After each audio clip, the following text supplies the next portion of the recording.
At the end of life, what truly matters is not what we bought, but what we built. Not what we got, but what we shared. Not our competence, but our character.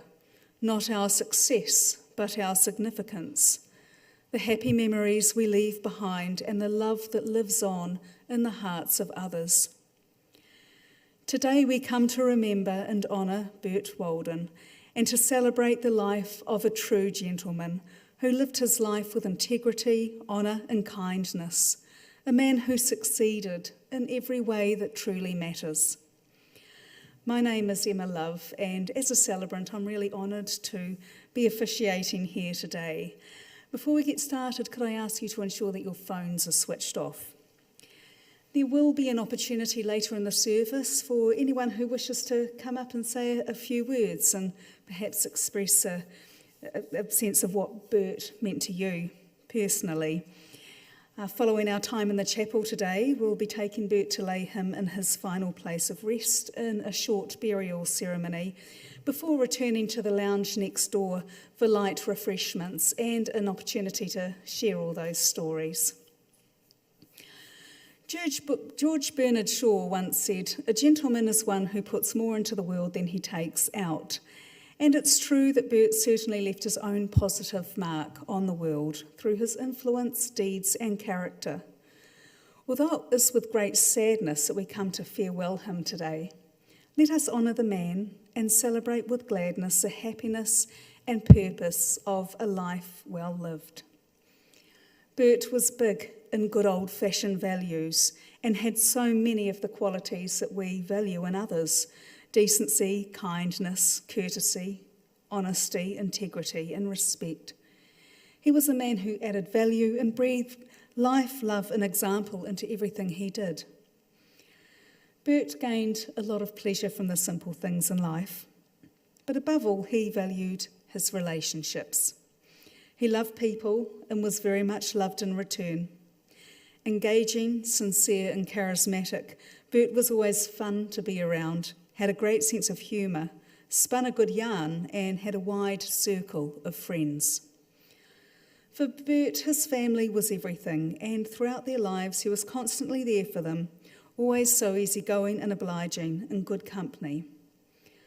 All who were privileged to have known Bert liked and respected him, and his legacy of kindness, love and dignity will live on in our hearts and memories forever. Bert was important to all of you here in very different and special ways. He was a loving and very proud dad to Graham and Joanne, beloved Uncle Albie to his many nieces and nephews, and godfather to Jeff, Ronley and their children. We think of those unable to be with us today: Bert's daughter Joanne in the Taranaki, his niece Vicky in Kaikoura, and great-niece Janelle in Brisbane. We think of all the others that Bert has loved over the course of his life. His parents, Albie and Marianne, his brother Norman, the people he worked and played alongside, those he laughed with, loved, and whose company he enjoyed. Bert never failed to value his friends, and I hope that all of you who have known Bert and had the privilege of calling him friend may take comfort in the knowledge that in you a part of Bert remains and always will. As Judy has been caring for Bert and his possessions, she came across a poem that he had recorded in a notebook. Clearly these are words that held significant meaning for him, so Judy will now share with us the poem by Norm Murray called Thoughts for Today.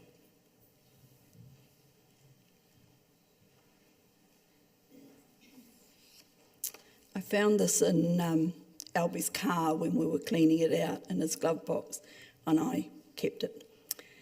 Don't trust me in a dinner suit, 'cause ties restrict my breath, and keep my old face natural, don't tart me up in death. Avoid the heavy metal, please, some classics would be nice, and let there be no word at all from Helen Steiner Rice. No euphemisms needed here. I've died, it's plain and straight. I'm not asleep or passed away, I'm past my use-by date. And please don't sit in gloomy rows, afflicted with numb bums, but tell some tales at my expense and laugh if laughter comes. Just be yourselves, you are my friends, who know me through and through. An honest record of my life is all I want from you. Then turn to life again, dear ones. It's brilliant and absurd. Remember me, but carry on. And that's my final word.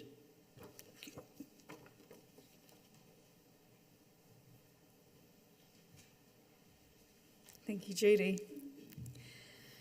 Recounting the story of an entire lifetime is a hard thing to have to do, especially now the hero of our story is not here to do it for us, because only Bert could truly identify and relay to us all the twists and turns that shaped his journey. And given how he was never really one to blow his own horn, he'd probably skip out all the good parts. But I will try now to convey to you all the significant parts in Bert's life, and perhaps if I miss anything, you could come up during the tributes and fill that gap in for us. Albert James Victor was born on the 5th of November 1934 to parents Marianne and Albert. He enjoyed a happy childhood, growing up in the family home in Princess Street in Otahu. Bert's elder brother Norman was raised by their grandparents, Elizabeth and Thomas, or Ma and Ta as they were known, but the two boys remained close throughout their lives. Elizabeth was the true matriarch to all her family, and the house on Station Road was the base for all the family get-togethers over the years. Aunties, uncles, cousins and friends all flocked here to connect with one another and enjoy each other's company. Bert attended Otahu Primary before going on to Otahu Technical Institute. Highly sociable and with a great sense of fun, Bert enjoyed school, making plenty of friends and playing sports. He could be mischievous. Norman kept a canoe hidden in the mangroves, and Bert would secretly pinch it and take it out on the water. Norman knew that someone had been using it, but he never was to discover that it was actually his own brother. He was an enterprising young lad, always keen to earn a coin or two. From the age of 5, he cleaned tomatoes for the Greenwood growers and went on to mow lawns, walk whippet dogs and breed carrier pigeons. Bert loved animals and was keen on a career in farming. Marianne, however, discouraged him from this, and upon leaving school he became a carpenter. Bert and Norman became something of a double act, working in various construction companies throughout Auckland throughout the years. Bert was a handsome young man, and throughout his life he remained fit, active and healthy. He was a keen and talented sportsman, playing rugby and sprinting competitively. Rowing became his passion, and he was a stalwart of the Mercer Rowing Club, enjoying considerable success in the sport. Even when Bert was no longer to actively participate in sports, he was an enthusiastic supporter, especially of the All Blacks. One of his proudest moments was getting his hands on the hard-won Ranfurly Shield. In his early 20s, Bert joined a friend on a holiday down in Invercargill, and it was here that he met Kay. The couple began courting and were married in Invercargill in 1960. Bert and Kay returned to Auckland, and with Norman's assistance, he built their family home in Robin Place in Mangere East. They became parents for the first time the same year with the arrival of Graham, followed by Joanne 2 years later. Bert and Kay doted on their children and worked hard to give them a good life.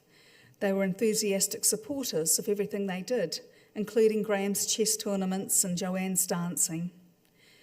Family holidays were spent at a friend's bach at Clark's Beach, where they'd go fishing and floundering, cooking the fish they caught over a fire and having a wonderful time. They joined the Otahu Yacht Club and spent many happy times out on the water in their little yacht. In the 70s, Kay won a competition. The prize was a trip around the world. Bert and Kay had a great time exploring the world and meeting interesting people wherever they went. They were good times, but sadly were not to last. In the early 90s, Bert and Kay's marriage came to an end. Bert started up his own business, building stairs. He'd worked out an innovative technique to build them and enjoyed great success with his constructions installed in a number of significant buildings and even been exported overseas to countries such as Japan. When Bert retired at the age of 60, he purchased his motorhome and started travelling. He loved the nomadic lifestyle and he'd often head off for months at a time, exploring every corner of New Zealand, making wonderful friends wherever he went.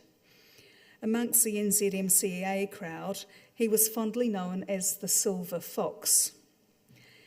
Never one to sit still or stay in one place, Bert would spend hours tinkering with and improving his motorhome and regularly house and pet sit for his friends and family. Norman's wife, Margaret, was the one who now organised all the family get-togethers, and Bert would always make sure he was there, catching up with everyone and remaining connected. Guy Fawkes, Bert's birthday, was always a big occasion. They'd set off fireworks and celebrate further with a birthday cake for Bert. He was also a regular visitor to his cousins Tommy and Ann Jones' farm in Hamilton, where he took great pleasure in being surrounded by animals, helping out on the farm and catching up with his treasured friends. Eventually, Bert made the decision to put down roots again and moved into a fixed caravan in the Clark's Beach holiday park. And here he remained for the next 10 years. Bert still kept active and remained interested in everything and everyone. He loved to hear what everyone was up to and kept in regular touch with friends and family all over the world. He loved the old movies and musicals and would regularly travel into Auckland with Judy and the family to watch the big shows on stage at the time.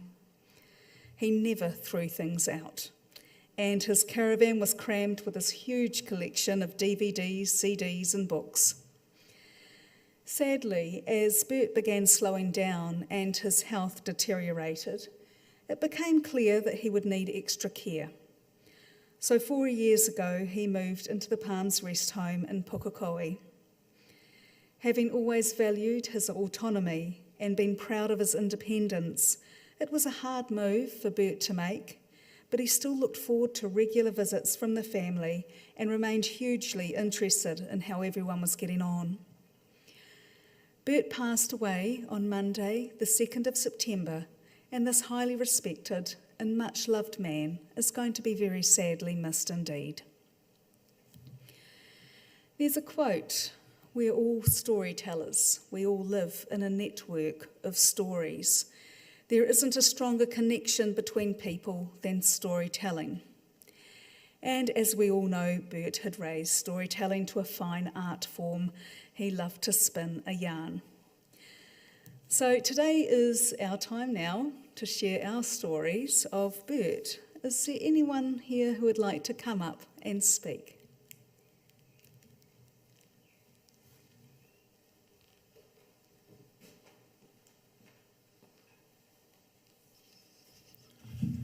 Hi, I'm Bruce.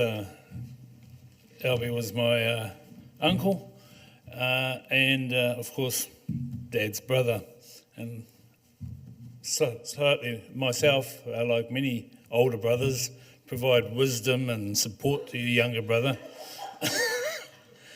But not quite so Dad. His goal in life was to wind younger brother up, or to say whatever he could possibly say against him, as long as Mum wasn't in range. And still there was this love between them, of course. Bert took it all in stride, and they were very close. Strong bond between them and also between the families. We were never very far apart, and we were always meeting and having a great time. be it at Robin Place in Mangere, listening out for exploding passion fruit wine underneath the house, or Christmas at Hayward Road, playing cricket on the front lawn and chasing Pepe to get the ball back.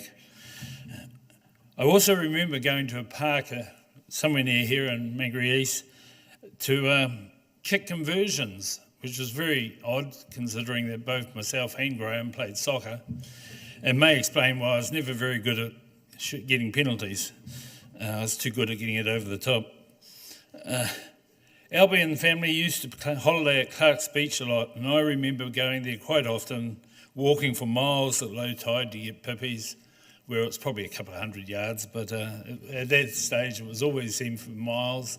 And we had some great times there and great times all around. And those times continued right up to the past few years when you could always assure that Albie would be there with a story to tell. Many, many stories. I was always amazed at the people Albie knew. He could tell so many stories, loving his sport and the people he'd met, and they were always well-known people that you knew, and he had a great story. And he also has a lot of books, and he was very keen to loan those to anyone. But make sure you return them. Judy suffered for a long time hearing about how I had not returned a book on Alex Ferguson, and I think I got Judy or Diane to return it so that I didn't have to face the music.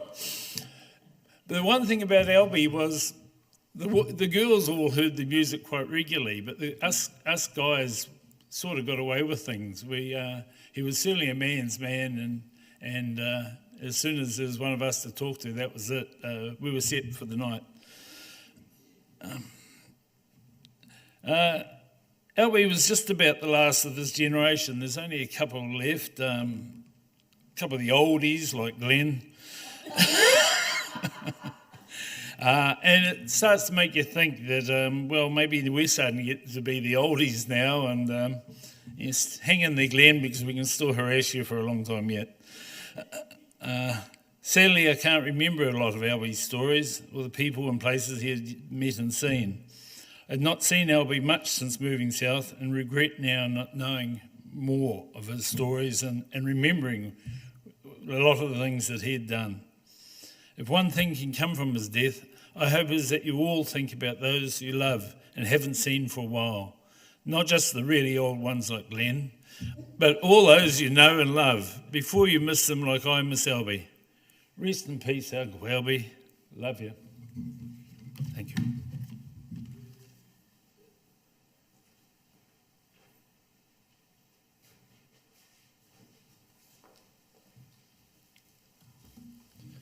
Hello. Hi, I'm Jeff Ash. I'm Albie's godfather, and Albie was one of my father's Stan Ash's best mates. They went to school together, and then they did their building apprenticeship together. They played a lot of sport together, sailed a lot, and they even helped each other build their own first homes, so quite close friends of the family. Albie turned out to be a very good tradesman. As mentioned before, he was very good at building stairs, and he was very proud of those stairs he sent off to Japan. But what came out a bit later on, but I didn't realise that in order to build that design for those stairs that went to Japan, he actually designed a whole new manufacturing system to make those stairs happen. It was pretty impressive. He's also famous for his chicky chairs. I don't know if you guys have seen any of his chicky chairs, but we certainly were the proud owners of a couple of them. But they are the little yellow babies' chairs that look like a chicken, and he used to make them and give them to all the young ones around the place. In his later years, he started doing his house sitting, and that's when we came back into our lives quite a lot. He used to house sit for us very regularly, every Christmas and during the year, and actually that house sitting probably lasted over 20 years that he was actually house sitting for us. We had a little border collie that he grew to love, and it was pretty special for him to come back and see old Bailey regularly. I just noticed on the service thing there that the Bleeders Lake Cup, that was a big day in Albie's life at our place, because my daughter friend was taking all the rugby trophies around the country as a promotion, and he turned up at our place, so Albert got to touch the Breeders' Lake Cup and the Ranfurly Shield that day, so he was pretty happy with that. One of the reasons why Albert used to like coming to our place is because he used to get all the movies on Sky TV, and he used to love all the westerns. He used to always be watching western movies. But in the later years, his hearing started to fail. And one time my neighbour told me that our burglar alarm had gone off, and it kept going off, so he came to investigate, and he went into the bedroom, into the lounge, and there's Albie watching TV with the burglar alarm going flat out, and he didn't even know. So he needed to... When we used to come home from our holidays, the kids used to love coming home because we'd bring back smoked fish, and then Albie'd make his famous smoked fish pie. So I don't know if you guys have ever had that, but it was really nice, and what was really unusual about that, he used to stick potato chips on top of it, so it was quite unusual. And then, of course, the kids loved his ambrosia dessert because that was full of marshmallow, so they used to love eating that. The downside of coming home for us a little bit was, as I mentioned, he loves his stories. So he used to always save up a whole lot of stories for whenever we came home, and then you walk in the door, then you had to spend about an hour sitting down with Albie listening to all the stories that he'd thought about to tell you along the way. And some of them were really interesting. There was one I remember he told me, I still remember, he said he set the speed record between Otahu and Ardmore, because he was late picking up a girl at the Ardmore Teachers College. and to say he always had an amazing memory for names and people. And one memory that I always remember him, he was talking about a boat race he had back in the 50s, and they'd raced against, he must have been in the Mercer team, I suppose, and they'd raced against the West End team, and in the West End team was 2 New Zealand reps, and they'd beaten them. But the thing about that was, he not only could he remember all the guys he raced with that day, he remembered everybody that was in the West End team as well. So it was just an amazing memory. I couldn't believe it. Then when we used to come home, it was all right, just knowing that you're going to get caught with a whole lot of stories, but most of them were good anyway. But then the last 2 or 3 years, he bought himself an old gramophone player. I don't know if you remember that. But so what we used to have to do is come home and then you sit down and get the stories, and then you had to sit down and listen to all his new records. So that was okay. So anyway, those are my memories of Albie. And Albie, we appreciate you for being my godfather, and thanks always for your help and friendship, and may you rest in peace.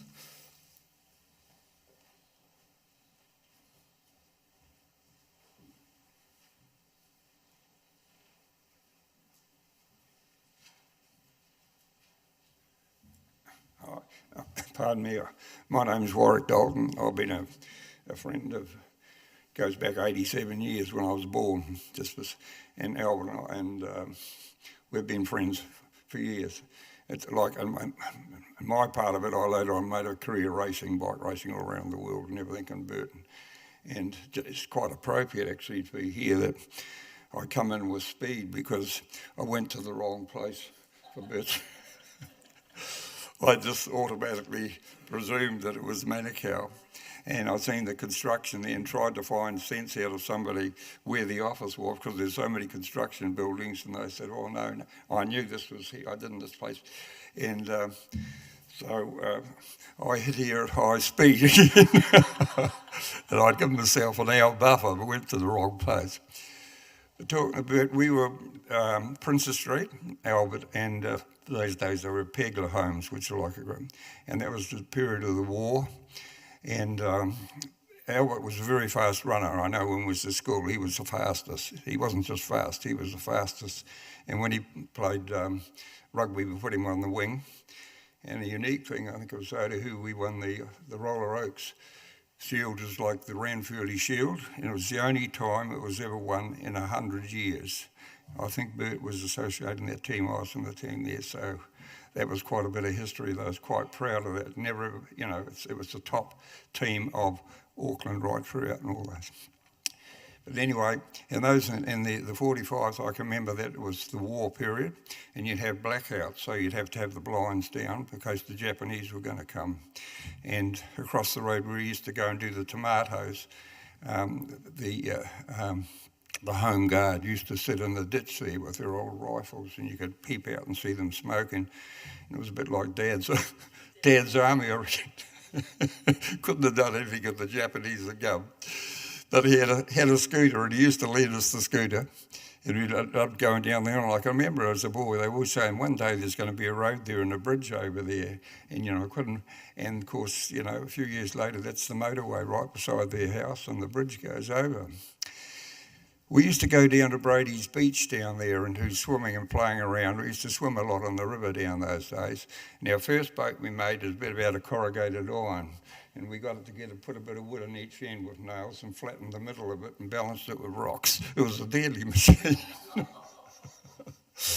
We used to try and get it to balance that. And I can remember as a child, there was a place called Boats Bay. It used to be a little section that was empty, midway down of all the houses.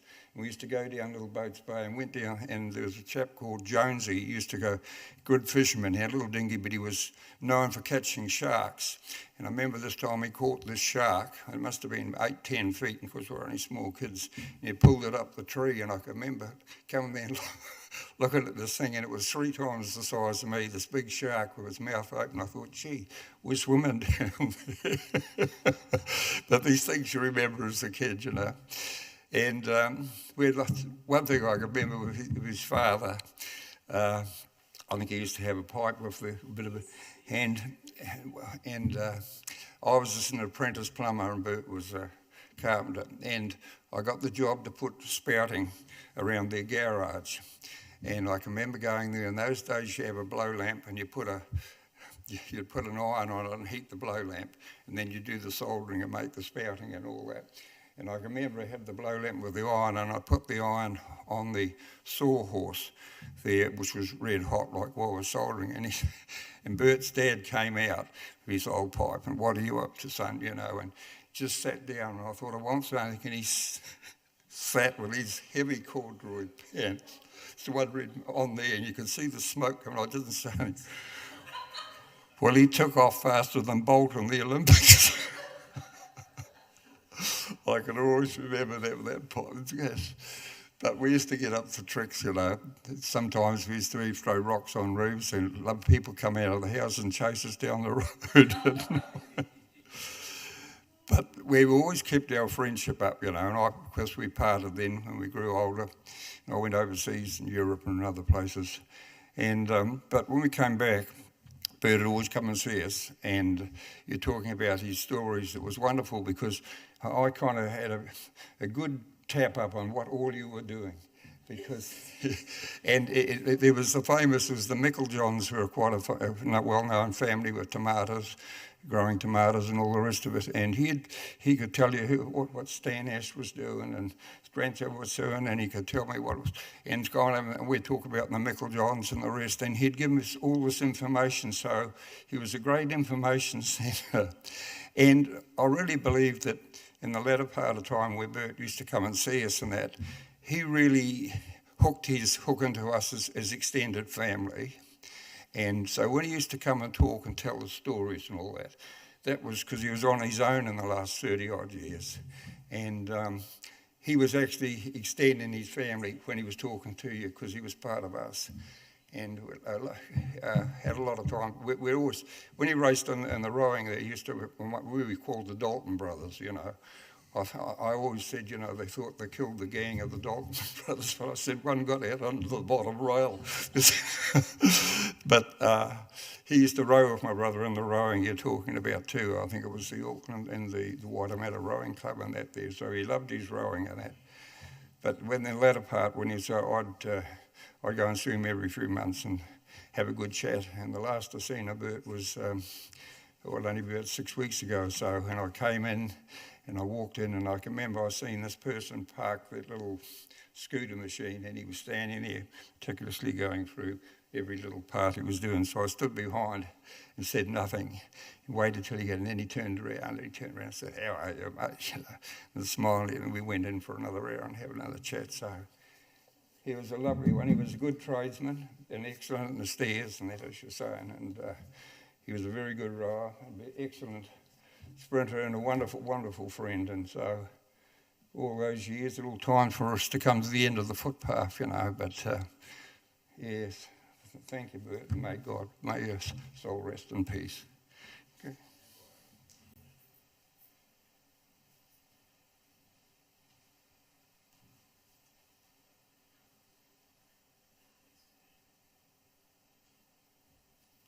Is there anyone else before we move on?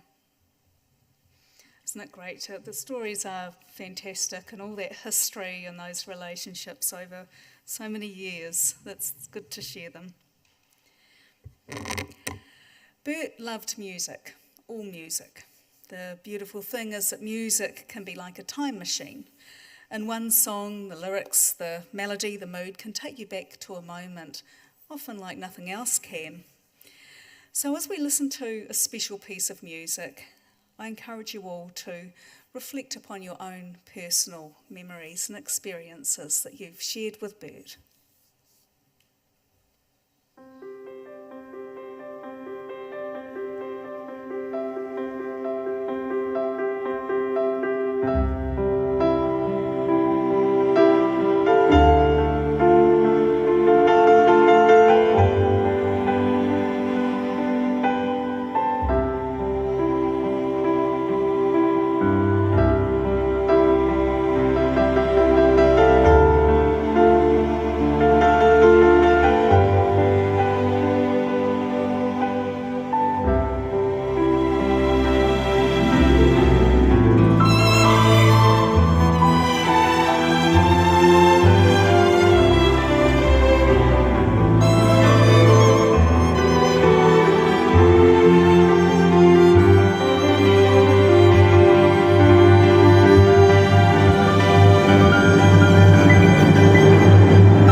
That was Ballad of Adeline, performed by Andre Rieu, who I know that in recent years in particular, Bert had really enjoyed. We are not meant to avoid life in fear of death. We are meant to live each moment fully, to connect with our environment and the people in our lives, to share the best of ourselves generously, to have courage, to do what needs to be done, and to practice our deepest convictions. Thus, in the end, when our time may come, we can face it with peace, satisfied in our hearts that we lived our lives to the full. Through the words that we've shared today, it's clear that this is the way that Bert chose to live his life, opening his heart and life and connecting with those he cared about, living life on his own terms, working hard and playing equally hard.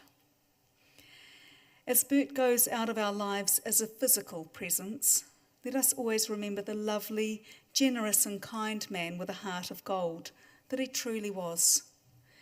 Can I ask you now to please be upstanding for the Lord's Prayer and remain standing.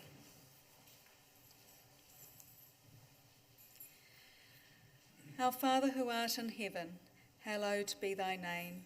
Thy kingdom come, thy will be done, on earth as it is in heaven. Give us this day our daily bread, and forgive us our trespasses, as we forgive those who trespass against us.